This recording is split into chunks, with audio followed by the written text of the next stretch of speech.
Bien, effectivement, on voit que le Québec n'est pas le seul préoccupé par cette question-là.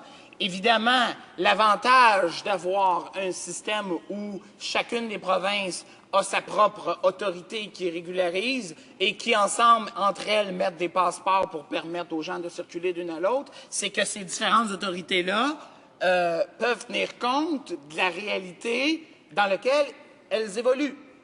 Il n'y a pas besoin d'avoir 2 post-doctorats en finance ou en sciences économiques pour comprendre que la structure économique de l'Alberta n'est pas la même que celle de l'île du Prince-Édouard ou que celle du Québec.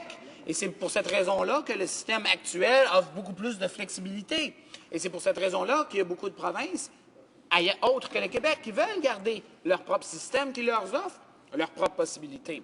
Mais évidemment, pour le Québec, c'est encore plus important parce qu'il ne s'agit pas juste de la question purement de la structure économique, mais de la question culturelle, la question de la langue, puis la question de cette capacité comme nation qu'on a ou qu'on va perdre dans ce cas-ci d'avoir accès au levier économique qui nous permet de nous développer. Et c'est un peu pathétique de voir le gouvernement être obligé d'invoquer les cas de Earl Jones ou d'autres fraudeurs pour justifier sa commission. C'est comme si moi je disais, bien, vous savez quoi, Monsieur le Président, il y a plein de meurtres au Canada, donc ça prouve que le code criminel, ça ne devrait pas relever du gouvernement fédéral.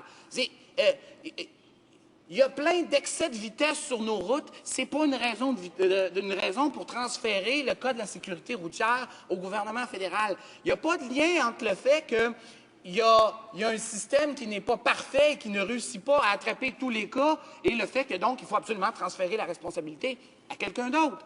Alors, il faut sortir de cette logique-là. Il faut être sérieux.